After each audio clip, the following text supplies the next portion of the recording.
¿Cómo les va? Muy buenas noches. Comienza otro capítulo de Sin Fronteras en la pantalla de TV Ciudad. Maite Sarasola, ¿cómo está usted? Buenas noches, ¿cómo le va? Muy bien, muy contento de estar nuevamente compartiendo con todos este programa en el cual, como decimos siempre, tratamos de abordar temas que están rodeándonos permanentemente, como es el caso, por ejemplo, del tema que vamos a abordar hoy a partir del éxito que ha tenido una serie coreana que está en boca de todo el mundo, y después vamos a ver otros aspectos que tienen que ver, por supuesto, con lo que propone la serie, pero también con lo que está ocurriendo a nivel comercial, con un fenómeno realmente mundial. Pero en realidad el juego del calamar, de esta serie de Netflix, por supuesto de Netflix, es un tema que nos habíamos propuesto abordar y que está relacionado directamente con la concentración de la riqueza global, que se ubica en el 1% de la población. ¿Qué significa esta brecha, esta cifra? Una brecha muy grande, indudablemente, en el mundo, con consecuencias sociales y políticas. Y para que tengan una idea del éxito que está teniendo la serie, hasta el 13 de octubre, en su primer mes, la serie fue vista por 111 millones de cuentas por Netflix desde que debutó el 17 de septiembre. Sí, esta cifra ya superó los 142 millones en los últimos días. Se trata de un fenómeno mundial que ha sido un éxito en Asia, en Europa, también en nuestra región. Está en el top 10 de las series más miradas en 94 países. Y bueno, nos permite analizar varias cosas. Por un lado, cuál es la situación actual de Corea del Sur. Por otro lado, la globalización cultural. Y por otro lado, lo que vos decías, Jano, la concentración de la riqueza, que se estima que un 50% de la riqueza del mundo está en manos de solo un 1% de la población, y se estima además que el 60% de esta riqueza se encuentra en América del Norte y en Europa Occidental. Sí, porque la serie propone en definitiva un juego de poder, o de los poderosos, que son los menos y los que tienen que pagar las consecuencias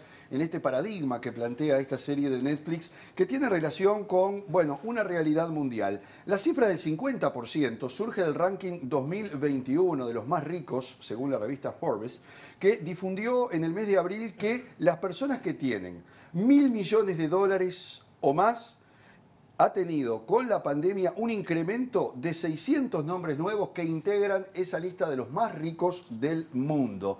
Si bien entre los primeros 50 más ricos del mundo no hay ningún surcoreano, particularmente, el país se posiciona como la 10ª economía del mundo y muchas de sus empresas son emblemáticas, caso Samsung o Hyundai, por citar dos de ellos. Sí, es un país que también se caracteriza por ser un exportador cultural. Se habla de la ola coreana. Estamos hablando, por ejemplo, del K-pop, que es esta música, este baile que está siendo muy exitoso entre jóvenes de todo el mundo. También hablamos de la influencia global que ejercen a través de la industria audiovisual. Por ejemplo, tenemos el ejemplo de la película Parasite, que ganó varios premios Oscar, incluso el de mejor película, pero también la industria del entretenimiento a través de juegos. Está el tema culinario, que está teniendo mucho éxito también, así que bueno, es algo a tener en cuenta. Para tener una idea de la realidad de Corea o de las Coreas, tenemos que retrotraernos al origen de esta historia desde el punto de vista geopolítico, porque esto comienza con una herida que dejó la Guerra Fría, que arranca en 1945 con esa puja que se daba siempre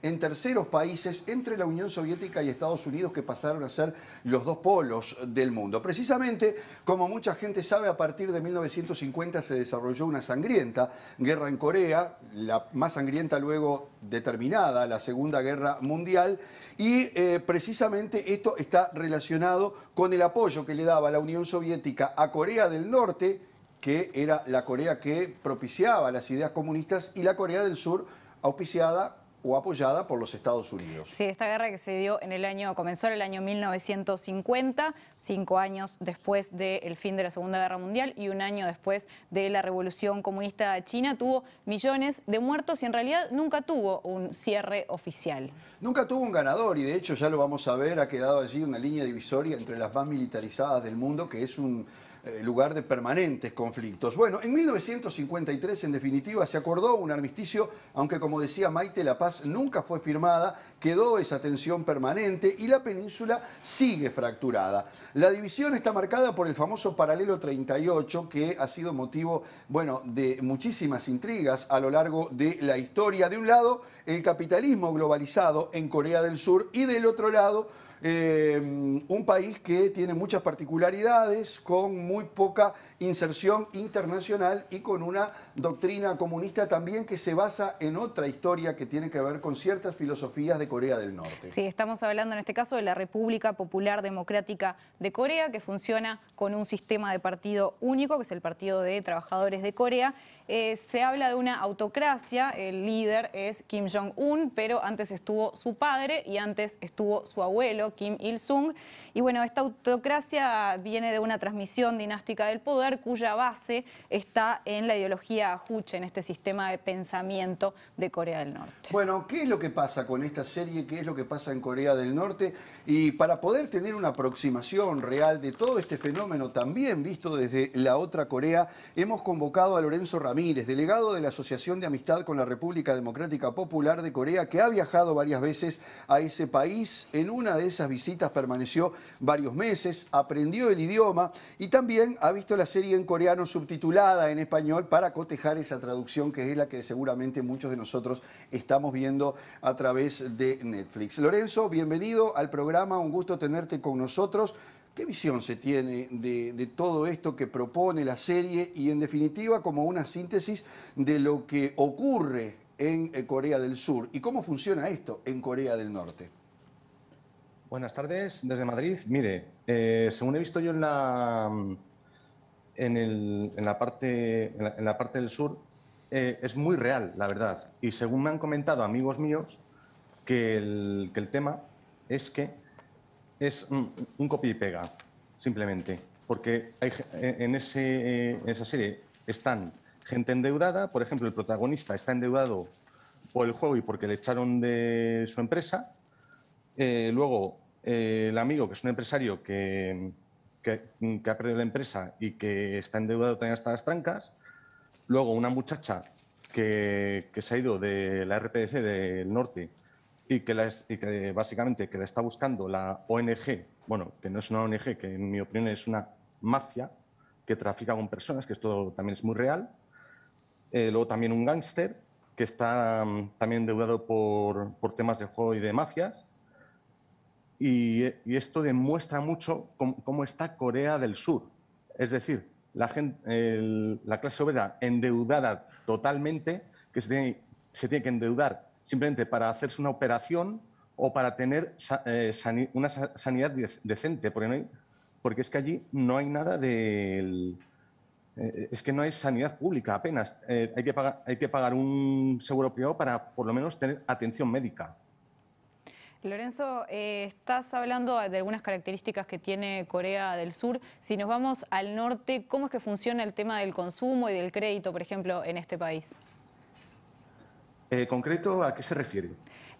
Por ejemplo, el tema del consumo en Corea del Norte, ¿cómo es? Hablamos del consumo en el sur, de las deudas en el sur. ¿Cómo funciona en el norte cuando tú estuviste ahí? ¿Cómo lo ves? Pues a ver, allí, por ejemplo, yo me acuerdo que si yo necesito comprar algo, simplemente lo compro y es un país bastante barato, la verdad. Allí, yo qué sé, por ejemplo, yo quiero ir a un sitio de, no sé, ir a comer a un restaurante y es que no me cobran, yo qué sé, como aquí en Madrid, en un restaurante bueno, yo qué sé, 200 euros o lo que sea, ¿no? Allí voy y por un plato, es decir, por una comida completa, me cobran a lo mejor como muy mucho, por una comida así muy selecta, 5 euros al cambio, vamos, unos 5 dólares, para que me entiendan. Luego, que si necesito un médico, allí la sanidad es gratuita, tal cual como lo es aquí en España. También, bueno, las medicinas tiene que pagarlas uno y tal.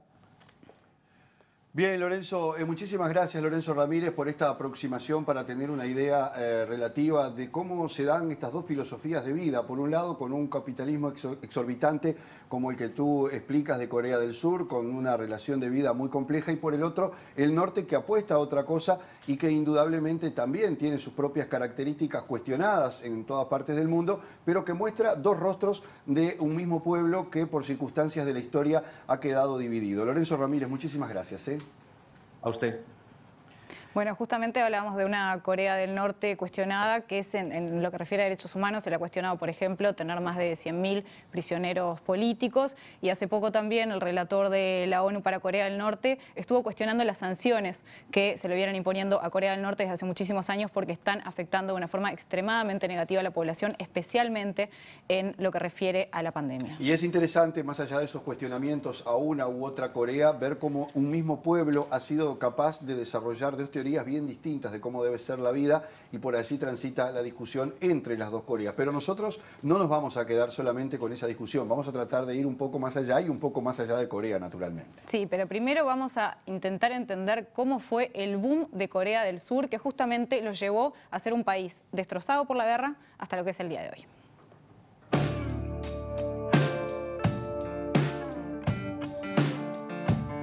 El boom económico de Corea del Sur, donde viven más de 51 millones de habitantes, se resume en varios datos como la evolución del ingreso per cápita de $100 en 1963 a más de 31.000 en la actualidad. Y las claves para convertirse en la 10ª economía mundial fueron la industrialización y la globalización. La participación industrial, manufacturera, construcción y servicios públicos en el valor agregado total creció de 17% en 1950 al 38% en 1980, nivel en el que oscila desde entonces. En contrapartida, el sector primario, extracción y producción de recursos naturales, sufrió una brusca caída, disminuyó del 42% en 1950 al 3% en el año 2000. Sin embargo, la deuda de los hogares supera el 100% de su PBI y si bien el desempleo es bajo, la informalidad es alta. Los millennials y los que tienen 30 años son los más endeudados y expuestos a terminar en manos de usureros. El 20% de los que más ganan tiene un patrimonio neto 166% superior al del 20% con menores ingresos, brecha que se amplió un 50% desde el año 2017. Bien, y ahora vamos a tratar de meternos en ese mundo de Corea del Sur que de alguna manera está planteado en ese relacionamiento tan complejo entre los que pueden y los que no, en esa carrera alocada por el éxito, por el dinero y por poder sobrevivir en un mundo realmente muy exigente que termina con estas consecuencias, como podemos ver. Estamos precisamente ahora en contacto con María del Pilar Álvarez, licenciada en Ciencia Política y doctora en Ciencias Sociales de la Universidad de Buenos Aires, que ha realizado estudios también del idioma coreano y la maestría en estudios de Corea y el este de Asia en la Universidad Yonsei de Seúl, capital de Corea del Sur, donde vivió 6 años. Bueno, bienvenida María del Pilar, un gusto tenerte aquí con nosotros. Se habla del milagro del río Han para definir el crecimiento explosivo de Corea del Sur a partir de 1960 y contaros cómo fue ese desarrollo y qué relevancia además han tenido en todo este proceso, bueno, estas situaciones que se han planteado y qué relevancia tuvieron las dictaduras que se sucedieron hasta finales de los años 80 también en ese país. Hola, ¿cómo estás? Bueno, muchas gracias por la invitación. Vamos a tratar de ser breve, el tiempo es tirano en los medios.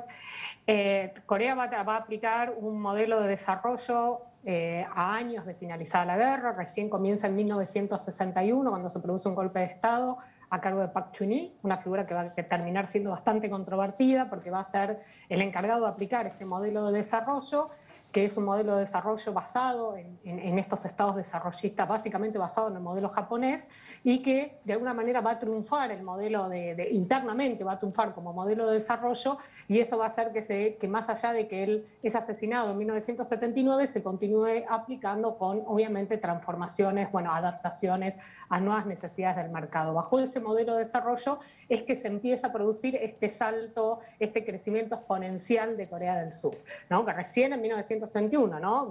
Tenemos el 45, el 48 de República, 50, 53 la guerra, y recién en 1961 aparece este modelo de desarrollo. Con este modelo de desarrollo hay una transformación centrada obviamente en un mercado muy proteccionista, de su mercado interno, donde, bueno, a través de una serie de planes quinquenales va a ir proyectando su economía, aprovechando un poco su contexto favorable, entre comillas, a la Guerra Fría, es decir, ser un aliado de los Estados Unidos y los países del bloque occidental, y además teniendo un camino también claro hacia dónde quiere que vaya el desarrollo y aplicando un modelo de un país que más allá de las controversias políticas tienen varios aspectos en común en términos históricos y culturales, que es el modelo que había aplicado Japón, y por eso Corea se caracteriza también por estas grandes empresas asociadas al Estado. Empieza este desarrollo y de ahí gradualmente, piensen, durante décadas, una transformación de su estructura productiva, con inversión en infraestructura, con un Estado que interviene en la redistribución de recursos. Eso no es automático, ¿no? No es que en 1968 la gente vive bien, no. Hay un trabajo a destajo, hay una sobreexplotación de la mano de obra, hay trabajadores en condiciones precarias. Yo siempre los invito a los alumnos a ver imágenes todavía en los 90 en Corea del Sur con complejos, como decimos, bueno, de barrios populares o marginales, como se dice acá, todavía en la ciudad, ¿no? Y eso va a quedar relocalizado con el tiempo. Todo esto de todas maneras va a permitir esta reinserción, que Corea se convierte en lo que ellos se autoperciben como una economía, como una potencia media, con una serie de productos de exportación, pero con esta clave de esta relación con las empresas.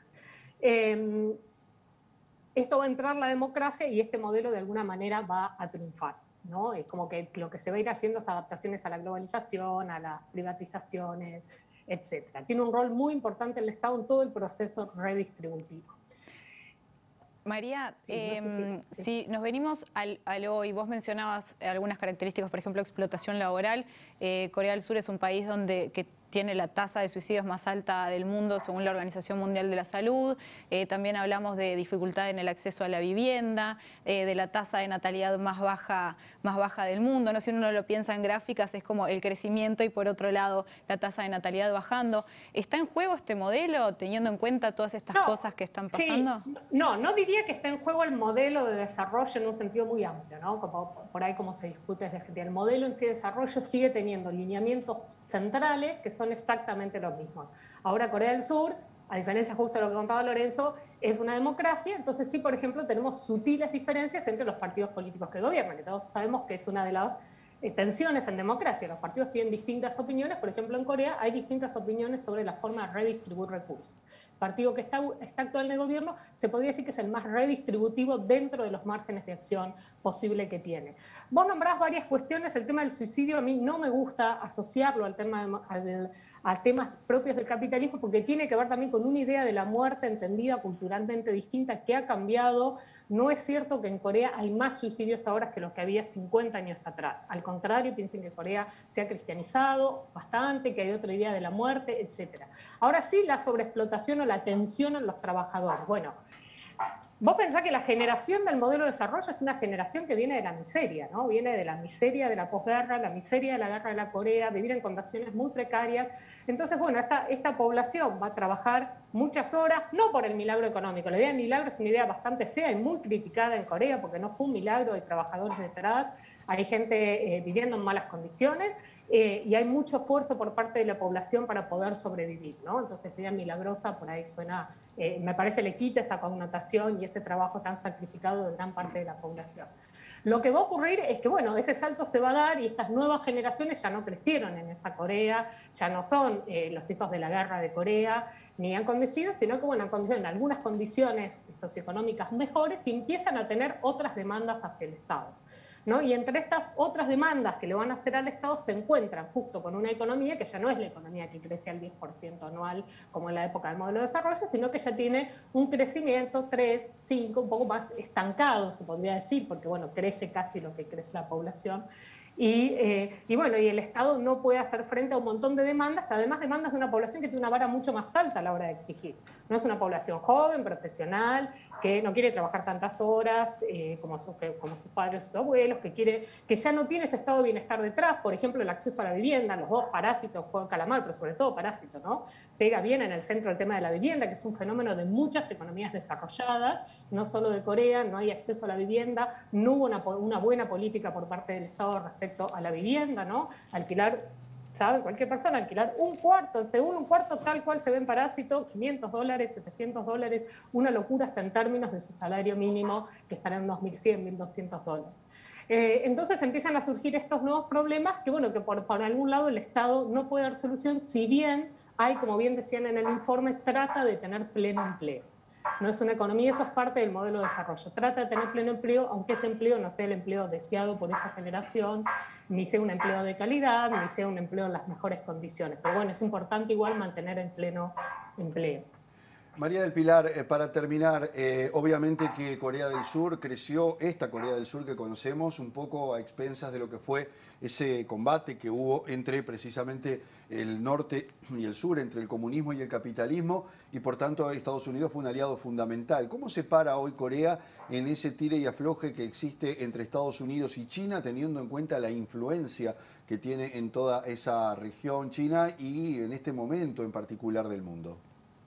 Bueno, trata de hacer lo que puede respecto de China. China es un socio económico principal de Corea del Sur, no es solo un aliado estratégico de Corea del Norte, también lo es de Corea del Sur. Lo que pasa es que en términos geopolíticos, Corea del Sur sigue teniendo, sería como una soberanía con limitaciones, porque sigue teniendo bases militares americanas en su territorio, estadounidenses, y eso hace que tenga una política de seguridad limitada en su capacidad de acción.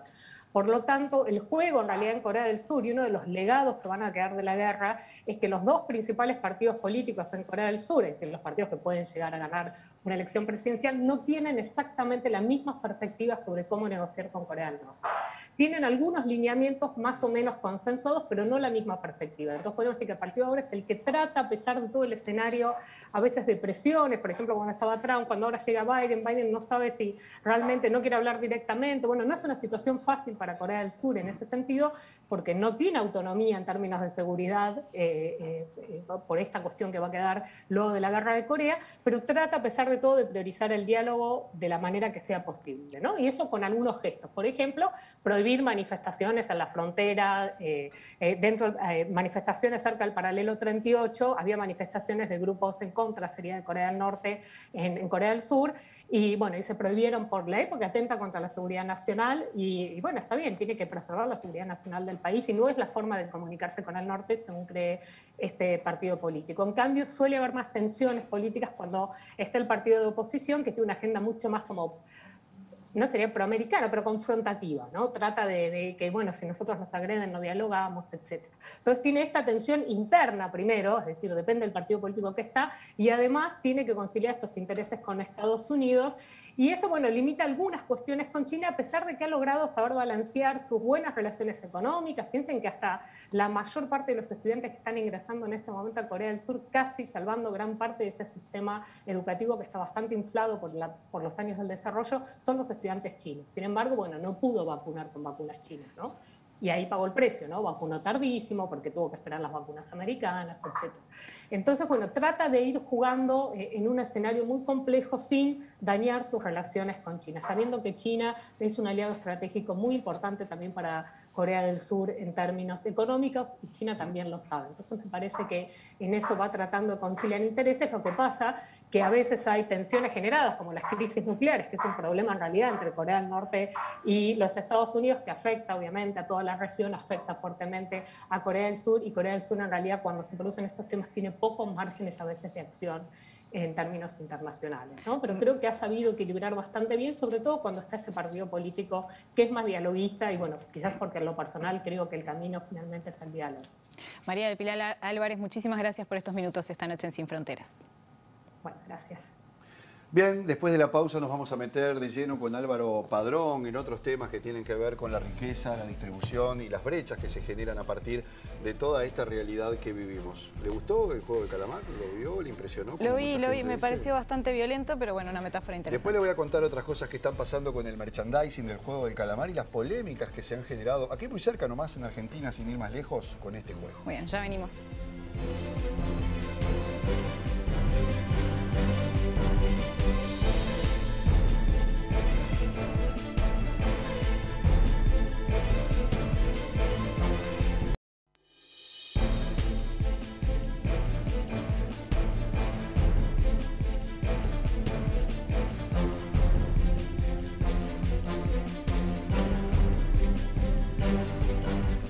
Seguimos con Sin Fronteras, hablábamos de las dos Coreas, pero como telón de fondo teníamos el tema de la riqueza y la concentración de la riqueza a escala mundial. Para profundizar en esto recibimos a Álvaro Padrón, analista internacional. ¿Cómo estás, Álvaro? Muy bien, muy bien.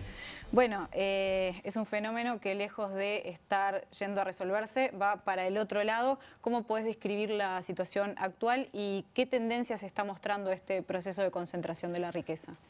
Bueno, graves, ¿no? Y preocupantes. Ustedes mostraban al comienzo una imagen que para mí es muy clara, que es la lista de Forbes, que es una lista de multimillonarios, es como un ranking siniestro, ¿no? En plena pandemia, estamos en el medio de una crisis y tenemos que ver cómo algunos se llenan de plata. Eso. Entonces, están los que superan los 1000 ahí, ¿no? No, es impresionante. Entonces, a ver, algunos datos, ¿no? Hay más millonarios que nunca. Es decir, está creciendo, eso es lo que muestra esta lista en particular, hay una especie de explosión de crecimiento de esa lista, con lo cual yo digo, no es verdad que a todos nos va mal, a muchos nos va mal y a muy pocos les va bien. Está esa idea, ¿no?, que esta crisis golpeó a todo el mundo y a toda la sociedad. Sí, el aumento de la pobreza. No. A algunos les fue muy bien en esta crisis. Y lo otro que tampoco es verdad es que no hay plata. O sea, hay más plata que nunca. No es verdad, porque se dice, no se pueden hacer, no se puede atender la pandemia, no se pueden comprar la vacuna, no se pueden hacer políticas públicas a nivel internacional porque no hay plata. No es verdad, hay plata. Miren, 2020 y 2021, plena pandemia, fue un año récord para estos ricos. Aumentaron 5 billones, no intenten ponerle ceros a una cifra así, 5 billones de dólares su riqueza.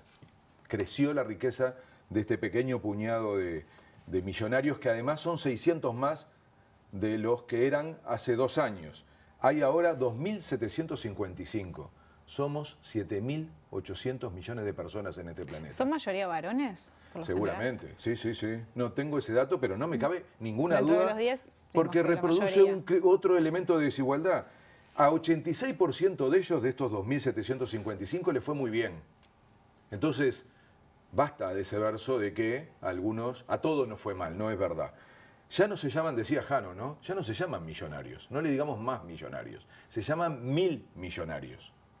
Quiere decir que estos 2.755 tienen más de 1.000 millones de dólares. De vuelta, es bastante menos que billones de dólares, pero no intenten poner los ceros porque es impresionante. Hay uno en particular, que es la primera vez en la historia que una persona concentra 300.000 millones de dólares. Es el dueño de Tesla, Elon Musk. Nunca había pasado en la historia. Como no tenemos forma de escribir esta cifra, yo digo, el PBI de Uruguay son 56.000 millones. Es decir, este sujeto puede comprar 6 Uruguay. Puede ser dueño de 6 países como el nuestro. Alguien va a decir, bueno, para Uruguay es un país chiquito. El año que viene ya va a tener el mismo PBI que Suecia. Entonces, digo estas cosas porque si uno no lo pone con esas comparaciones, empieza a escuchar la cifra y la naturalizamos como si fuera algo que, en fin, como natural, ¿no? Pero les quiero decir algo que tiene más que ver con una referencia histórica, porque a mí me parece que esto nos trae un dato más negativo, que es la velocidad con la que está pasando. ¿Se acuerdan una película que era El robo del millón de dólares? Es una película de década del 90 en base a un libro de Agatha Christie. Suponía que robar $1 millón era robar una fortuna. Claro. Ahora tendría que robar 1.000 millones de dólares para que fuera una fortuna en la clave que hoy se entiende una fortuna. Es decir, en 30 años se multiplicó por 300.000 ese concepto de fortuna. Perdón, ese concepto del $1 millón estaba en el imaginario de todos nosotros. Siempre uno decía, bueno, $1 millón. ¿Qué querés? $1 millón. Porque, claro, y además, bueno, que para nosotros sigue siendo igual una cifra. Por supuesto, pero por eso también digo que hay que tratar de ubicar la cifra con otros códigos, porque si no, claro, vamos a seguir pensando que $1 millón es mucho y para esta gente es el cambio chico. Porque además, este volumen de riqueza demuestra el nivel de concentración. O sea, en resumen, no solo aumenta la concentración, lo hace cada vez más rápido, incluso en medio de una crisis. Y yo creo que estos 3 elementos son parte de una época, porque no es cualquier momento entonces en donde se está acumulando la riqueza.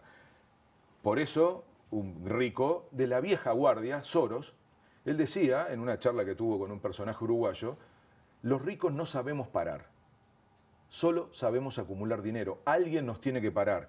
Y por eso vino, ¿se acuerdan el programa pasado, anterior, lo hablábamos, el impuesto global, ¿no? Va detrás de eso. de esta gigantesca capacidad de concentración de riqueza que lamentablemente es la cara de esta época, ¿no? ¿Y esto está vinculado de alguna manera con el tema que ya tratamos de los paraísos fiscales? Es una de las claves. Lo hablábamos también en ese programa, ¿no? El mecanismo que han encontrado, uno de tantos, pero yo diría quizá el principal, por algo se metieron ahora el G7 y probablemente el G20 en estos días a tratar este tema, que es cómo evitan la evasión fiscal, cómo evitan que estos ricos evadan impuestos, que por supuesto es una forma de hacerse más ricos, porque ese porcentaje que no pagan acumula en su riqueza, perverso, como habíamos hablado en el programa, ¿no? 1/3 del PBI del mundo se calcula que está en los paraísos fiscales. Y explica por qué esta gente está acumulando tan rápidamente. Porque no está pagando lo que corresponde. Porque no está pagando. Entonces no solo produce riqueza por el propio negocio en sí, que eso no estaría mal, aunque podríamos discutir bastante si es necesario ese tipo de concentración de riqueza, sino que encima no pagan impuestos y por lo tanto achican el Estado, que tiene dos consecuencias inmediatas. La primera es que no los controla nadie. Al ser los estados los que controlan, los estados nacionales, ese tipo de riqueza con impuestos nacionales, al achicarse el Estado porque los impuestos se van para otro lado, hay un problema de control y también hay un problema de eficacia y de capacidad de hacer políticas públicas, con lo cual aumenta al final el drama más grande, que no es solo la concentración de riqueza, es la desigualdad. Porque si hubiera esa cantidad de riqueza, pero todos tuviéramos mejores condiciones, sería una cosa igual discutible desde el punto de vista ético, pero por lo menos no estaríamos viendo este contraste brutal entre gente que no tiene para pagarse una vacuna y sobrevivir, o para comer, y estos que tienen cifras que ya ni siquiera somos capaces de escribir. Ganadas en un día, porque Elon Musk ganó el otro día miles de millones de dólares en un solo día y fue promocionado. Exactamente, como algo por eso pasó de un día al otro de ser el número 3 al número 1, y repito, al millonario con mayor plata en la historia de la humanidad. Ahora, vos decías, esto tiene consecuencias, obviamente, que van más allá de lo económico. Todos los días la Organización Mundial de la Salud sale a pedirle, por favor, a los países que tienen vacunada a su población que ayuden, que colaboren, porque hay otros que no han vacunado ni siquiera el 20%. Y esto está relacionado, creo yo, con esas consecuencias, por decir una, porque podríamos hablar de otros aspectos sociales, de desigualdad, que no solamente generan la desigualdad propiamente dicha, sino que acarrean problemas sociales que son muy graves de revertir, y sobre todo para los países pobres.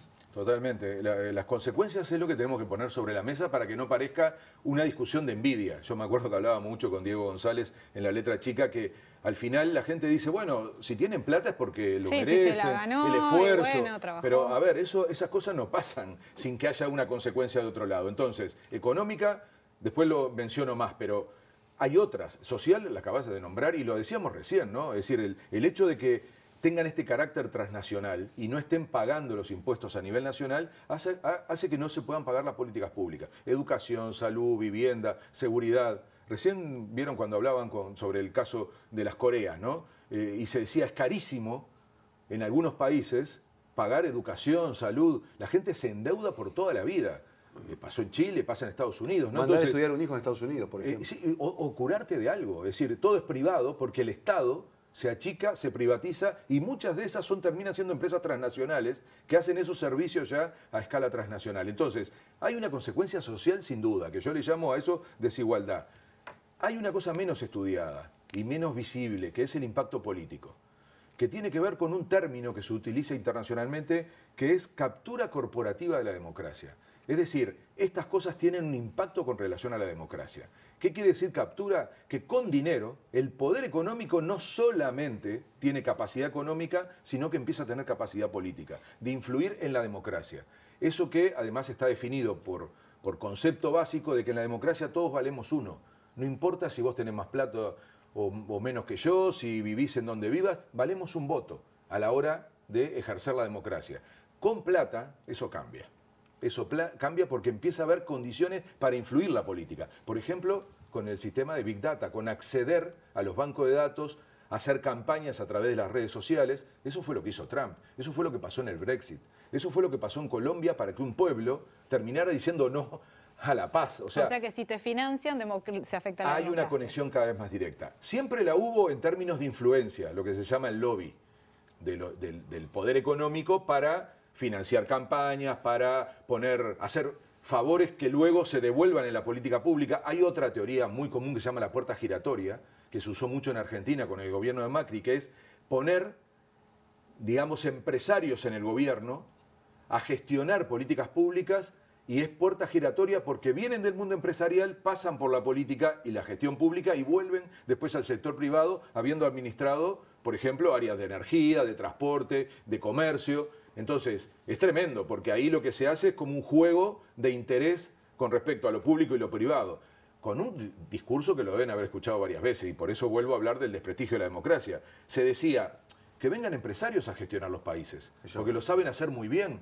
porque si les va bien en las empresas, hagamos que los países sean como empresas y que el asunto sea gestionarlos, con una frase de una ironía increíble. Lo dijo algún rico en el mundo diciendo, yo quiero ser presidente porque no voy a robar, si plata ya tengo. Y lo que vimos en Argentina fue exactamente lo contrario, ¿no? Entonces, ¿qué quiero decir con esto? En América Latina tenemos ejemplos de empresarios presidentes. Varios. ¿no? Y otro de los temas que tocamos en nuestro programa, ¿no? Cuando hablábamos de los Pandora Papers. No es verdad que se desligan de su rol de empresarios cuando vienen a la política. Es evidente que mantienen los vínculos y generan de alguna manera una relación entre ambos roles. Entonces, hay un deterioro de la política en ese sentido. Y hay un deterioro de la democracia. Y eso genera la reacción en la gente del enojo y por lo tanto de reacciones como por ejemplo las protestas sociales, porque empieza a haber un descreimiento. Y en el programa último hablamos de cómo la ultraderecha está aprovechando eso. Fue lo que pasó en la crisis del 2008, porque en América Latina estamos acostumbrados a este tipo de procesos, pero en el norte no. Y a partir de la crisis del 2008 lo que ocurrió fue que por primera vez en el norte se dieron cuenta que la desigualdad les rompía la cara. Los que pagaron la crisis fueron la gente en general y los banqueros y demás. Ninguno fue preso, se les pagó incluso las indemnizaciones por los despidos y demás. Entonces, hubo mucho enojo. Ahí empiezan los indignados. Yo creo que en algún día, si se animan, vamos a hacer un programa sobre la globalización de la protesta, porque empezamos a ver que efectivamente la gente no soporta Entonces, este tipo de hay una desigualdad. resistencia a este tipo de cosas. La hay, sí. La hay y por suerte, por un lado puede haber reacciones negativas, como las que acaba de más poder en influir y deteriorar la democracia, más poder económico. La reacción de la ultraderecha siendo demagógica, diciendo hay que sacar a las élites como si no fueran parte de ellos, y entonces vamos a ocuparnos realmente del pueblo. De ahí es que viene el concepto del populismo, de ahí que viene la idea de cómo estas fuerzas conservadoras convencen a millones de personas para cambiar algo que al final no cambian, pero vienen con un discurso que tiene una realidad en la sociedad. La mejor versión de la reacción es lo que estamos viendo en muchos lados, que son las protestas sociales, lo que algunos llaman estallidos sociales, claro, que es de alguna manera una reacción a decir basta, nosotros no aceptamos convivir con esta desigualdad. En este contexto, ¿cuál es la situación de América Latina? Y también podríamos decir cuál es la situación de la región. Por ejemplo, aquí en Uruguay tenemos una referencia inmediata de que los grandes capitales más cercanos vienen de la República Argentina. Podemos hablar de los Bulgeroni, podemos hablar de los Eurnequian y de otros empresarios que tienen muchísimo dinero, que tienen emprendimientos muy grandes aquí en el Uruguay. Creo que en América Latina Carlos Slim es un poco la imagen que todos tenemos del gran millonario. Pero bueno, ¿cuál es esa realidad en este continente? Y me voy a permitir recordar una frase que decía el contador Damiani: en Uruguay no hay ricos, hay riquitos, porque él quería decir que en el entorno había gente que tenía mucho más dinero que los que podían llegar a tener aquí en Uruguay. Sí, Uruguay tiene muchas particularidades y es difícil ubicarlo en el contexto general de América Latina, aunque la tendencia es que nos vamos pareciendo más y no consolidando una matriz de mucha igualdad que siempre tuvo este país. Hablo de décadas, no es de un periodo de gobierno. A mí me parece, América Latina en primer lugar tiene en los rankings tenemos un lamentable primer puesto, que es el continente más desigual del planeta, que no quiere decir el más pobre, con lo cual es una vergüenza, porque no es un problema de que no tengamos condiciones, es que somos el más desigual. Y esto, repito, es en primer lugar. Ahí viene lo que hablamos hace un rato de las consecuencias. Hay una consecuencia económica. Al que no le interesa la parte social y menos la de la democracia, le tendría que igual preocupar que la desigualdad tiene una consecuencia económica. Esto está estudiado. O sea, con desigualdad hay problemas de crecimiento económico. Pregúntenle a Chile si no. Con la crisis social, cuando se hace el estallido social de 2019, Chile pierde, incluso sigue perdiendo este año, un 10% de su PBI. Por no resolver un tema que está en sus manos resolver, que es un poco más de igualdad. Hablabas hace un rato de la ONU y de la OMS. Hay un estudio reciente que dice que solo con el 0,36% que se le cobra a estos ricos, 0,36, menos del 1% que se les pida, se evitarían 42 millones de muertes por hambre, la mayoría niños. O sea, no, quiero tratar de ubicar estas cosas, porque si seguimos hablando de meganúmeros es como que nunca entendemos. Es así de concreto. Sacándole 0,36, ni siquiera la mitad del 1%, se estaría evitando que 42 millones de personas se mueran. Entonces, Jano, para un continente como el de América Latina, que es el más desigual, discutir esto es una discusión central, no es una cuestión secundaria. Entonces, tenemos algún rico, no en Uruguay. Nombraste uno, que es el primero, de la lista, el primer latinoamericano que aparece es Carlos Slim, aparece un segundo mexicano. ¿Saben? Tercera, una mujer, chilena. Entonces, y que además en plena pandemia multiplicó por 3 su fortuna. Díganme cómo uno no puede entender el estallido social en Chile. Ahora, es un ejemplo de desigualdad lo de Chile, porque por un lado Chile tiene una imagen de país exitoso económicamente, la ha tenido en los últimos años, al que todo el mundo quiere ir para poder evolucionar económicamente y demás. Ha sido uno de los grandes núcleos de atracción migratoria y sin embargo hemos visto no solamente a través de los estallidos y después que fuimos conociendo un poco más en profundidad las razones de ese estallido, como probablemente el país más desigual a la hora de la política, ¿no? Sí, el más desigual es Brasil, le sigue Colombia, recientemente apareció esta estadística. Chile lo que tiene es este problema. Mientras que todo el mundo cree que le va muy bien, a los que viven ahí no.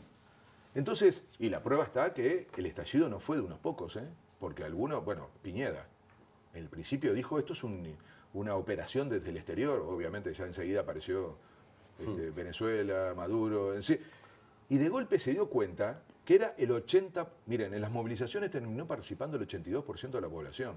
Y lo que está discutiendo ahora Chile es la reforma de la Constitución. O sea, no fue un episodio.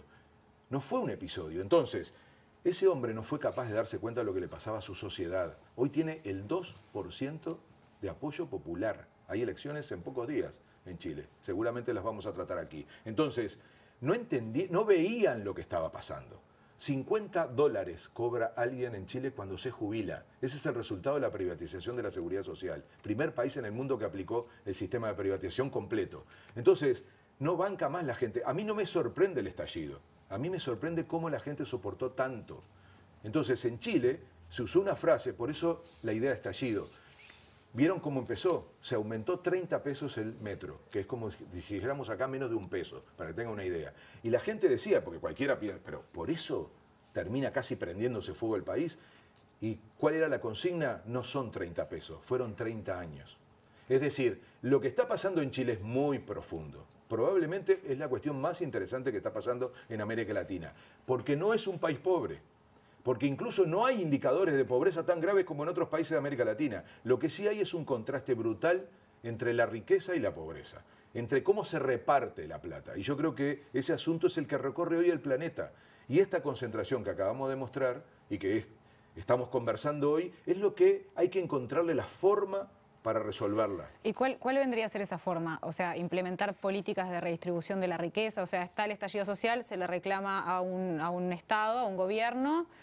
¿Y qué medidas se tendrían que implementar para esto? Hay un margen para que los estados redistribuyan mejor. Esa discusión tiene que estar sobre la mesa. Yo soy de los que piensa que hay que apelar a políticas internacionales porque los ricos encontraron esa fórmula, que es escaparse del Estado-Nación. Ahora, todavía queda un margen muy amplio para que los Estados nacionales hagan esa política al interior. Luego está la discusión de cómo se distribuye esos ingresos que van a empezar a aparecer a partir de cobrarle a estos 1.000 millonarios. Que, como dijimos, hay muy pocos en la región. En Uruguay, con esa cuenta no cerraría ninguno. Entonces, ¿pero qué puede hacer Uruguay? Y por eso también lo habíamos hablado acá, no tiene sentido hablar de soberanía tributaria. Hay que sumarse a esa discusión para que haya criterios compartidos y para que nosotros luego también tengamos parte de ese ingreso, que muchos de esos se generan aquí, y las empresas transnacionales lo envían a otro lado. Es todo un asunto, como las ganancias de las empresas en el país terminan siendo enviadas a otros lugares, a veces los paraísos, a veces sus matrices. Entonces, hay que discutir la redistribución de la riqueza, hay que discutirla y hay que discutir justamente esto. ¿Quiénes son los ricos? ¿Dónde tienen la plata? Sabemos de todo de los pobres, cada vez sabemos más. ¿Cuántos son? ¿Dónde viven? ¿Qué comen? Sí, siempre hay una sobreexposición, ¿no? Total. Mismo desde los medios, desde las investigaciones, Necesitamos de la saber, academia. claro. Les sabemos todo, ¿no? Entonces los tenemos controlados. Cada tanto decimos que no pueden comer tanto porque no se lo merecen, más de 2 platos, porque van 2 veces. Una locura de décadas estudiando a los pobres y hace mucho que no se estudia a los ricos. Bueno, y porque son no quieren, el problema. son escapistas. Bueno, también, tienen entre otras cosas porque han encontrado la forma de zafar de los controles, ya no solo del control del Estado y de los impuestos, sino el control de los análisis, de la academia, de la información, de los medios. Entonces, es un asunto por eso cada tanto explota, como por ejemplo los Pandora Papers o los Panama Papers. Entonces ahí es que uno termina viendo que hay algo enorme, pero claro, con tanto poder económico, y yo insisto, también político, es muy difícil de entrarle. La otra fórmula es que se arme relajo. Lo digo así, a lo uruguaya. O sea, fue lo que hicieron en Chile. Basta. Vean y ¿saben qué? A ver cómo lo arreglan. Porque entonces, y ahí se nota el desastre de la ambición, porque eso se podría haber, por lo menos, evitado un poco antes. No puede haber tanta ambición. No puede ser que ahora se den cuenta y tengan que andar a lo loco, empezando a decir, bueno, no, vamos a mejorar esto, ¿Por qué no lo hicieron antes? Entonces, hay un componente de ambición que debería resolverse con la política. Son los gobiernos los que tienen que intermediar en esa relación entre las necesidades de la sociedad y el capital económico. Por eso te decía lo de la impunidad, porque de alguna manera es una especie de impunidad la que tienen estos grandes capitalistas a la hora de escapar de todo esto y de que no ocurra absolutamente nada y generar este estado de cosas, ¿no? Y la impunidad se para con leyes, con regulaciones, que yo insisto, tienen que ser nacionales e internacionales, y con sociedades movilizadas. Esto se resuelve. Este drama actual de concentración de la riqueza se resuelve con más igualdad y con más democracia. Muy bien. Bueno, muy bien. Gracias, Álvaro Padrón, por estos minutos. Y nosotros seguimos metiéndonos en tema. Vamos a una tanda y ya volvemos.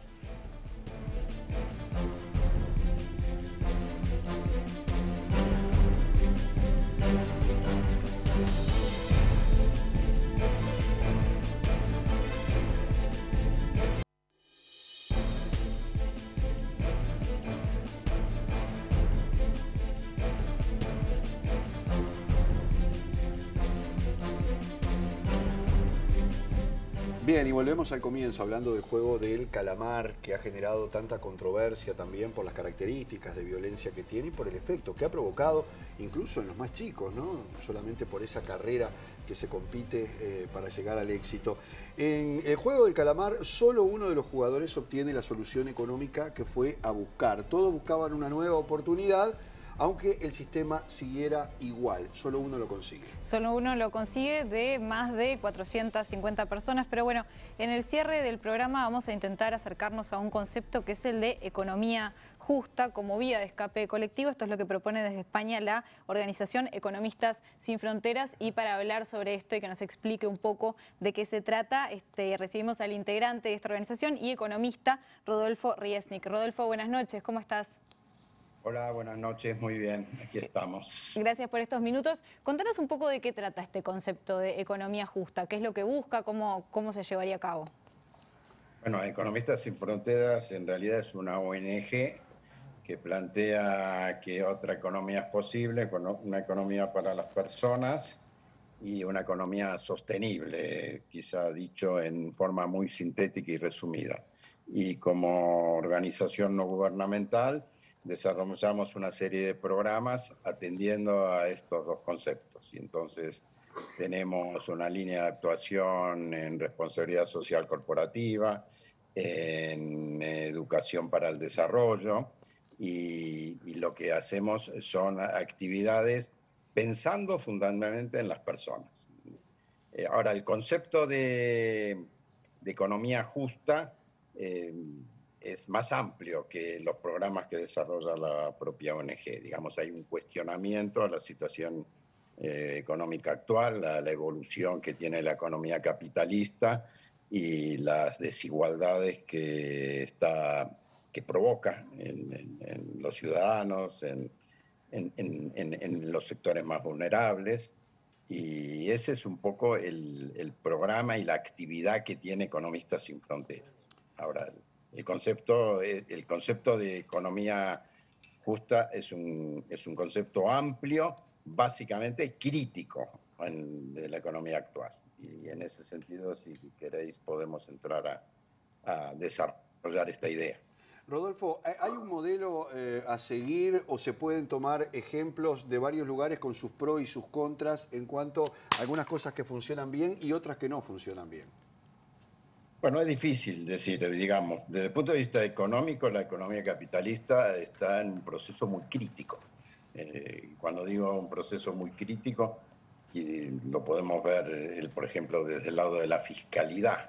Cada vez más los ciudadanos más vulnerables tienen un peso mayor en el pago, por ejemplo, de los impuestos. Los impuestos son los que financian los derechos de la persona, financian la educación, financian la dependencia, financian la salud, financian las infraestructuras que utilizan el conjunto de los ciudadanos, financian los servicios básicos de la justicia, de toda la administración del Estado. Cada vez más recae en los ciudadanos más vulnerables el pago de los impuestos. Por ejemplo, no es una economía pensada para las personas, es una economía pensada más para el capital.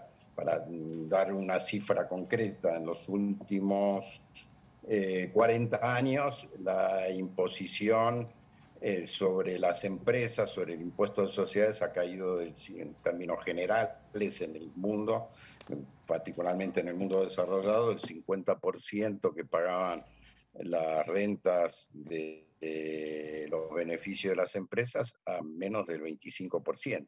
Y en cambio, lo que pagan los ciudadanos en relación a sus ingresos cada vez es más. Esa no es una economía justa pensada para las personas. Rodolfo, entonces, sí. ¿Hay una forma de resistencia?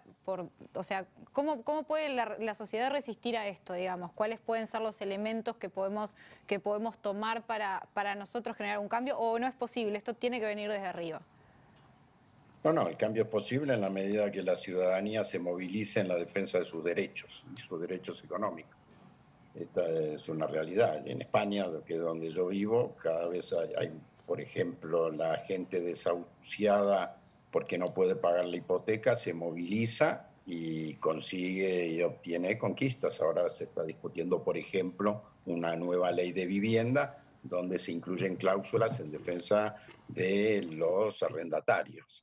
La marea blanca, la gente de la sanidad, los trabajadores de la sanidad se movilizan y presionan por reivindicaciones que tienen que ver con salario, más atención primaria a los ciudadanos.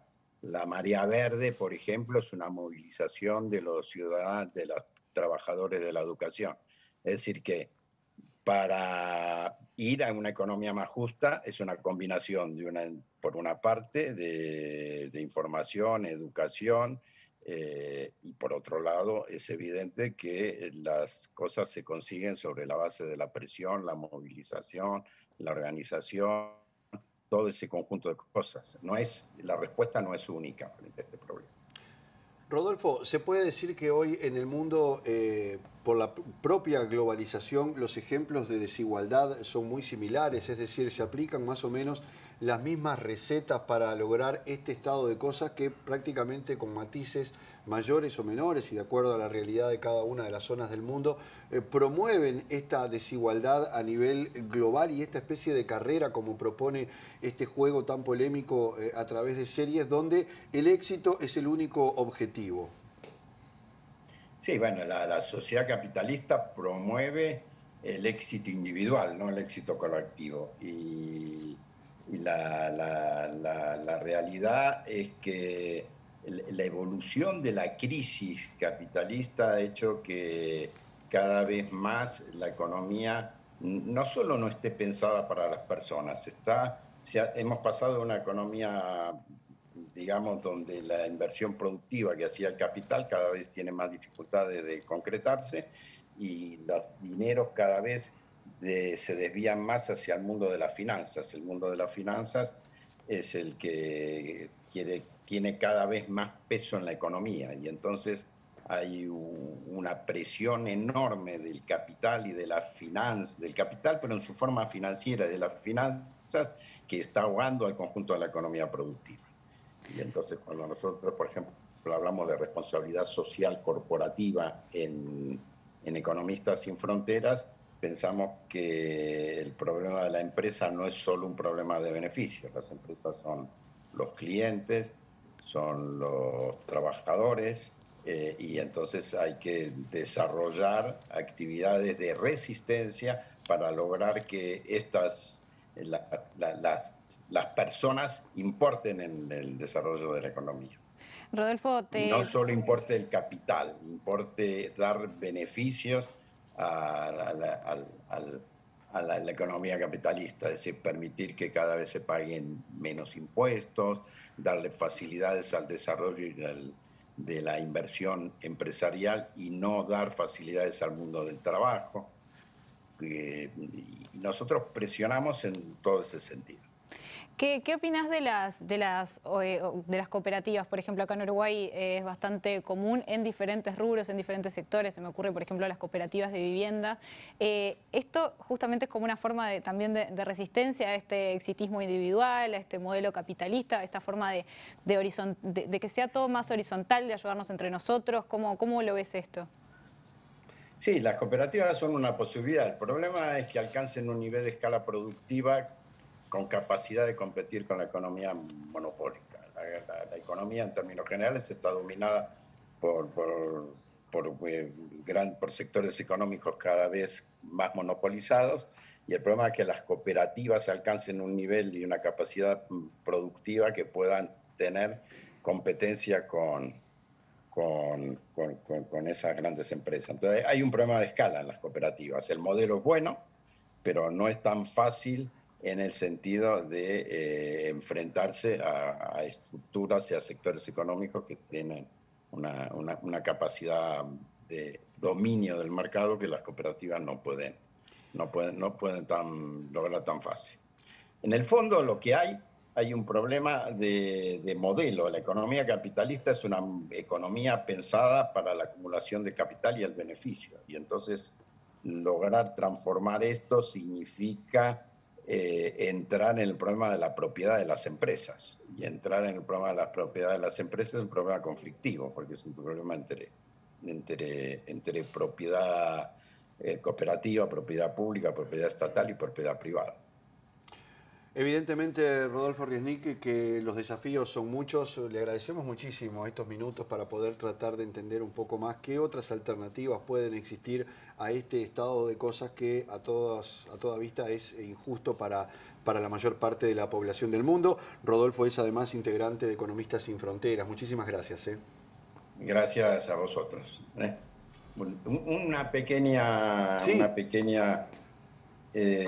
pequeño comentario. El problema de una economía alternativa no es un problema de formulación nada más, es un problema de compromiso político y de compromiso de las personas. Y en ese sentido, si ese compromiso y esa movilización de las personas por estos objetivos no se alcanza, va a ser difícil conseguir. Muchísimas gracias, economista Rodolfo Riesnik. Que pase muy bien. Muy bien, hasta luego, adiós, gracias. Hasta pronto. Nos vamos. Llegamos al final. Quedaron muchas cosas por hablar. Quedaron muchísimas cosas por hablar. Bueno, es un tema muy amplio, ¿no? Incluso de las Coreas también. Bueno, ¿se anima a tirar próximo programa? algún dato del próximo programa? Bueno, sí, el próximo programa vamos a estar hablando sobre cambio climático, así que bueno, va a estar interesante. Hay varios temas en agenda ahora respecto a eso, así que bueno, nos volvemos a encontrar el próximo domingo. Y se viene la cumbre de Glasgow, así que hay que estar a tono con este tema. Nos reencontramos. Buenas noches.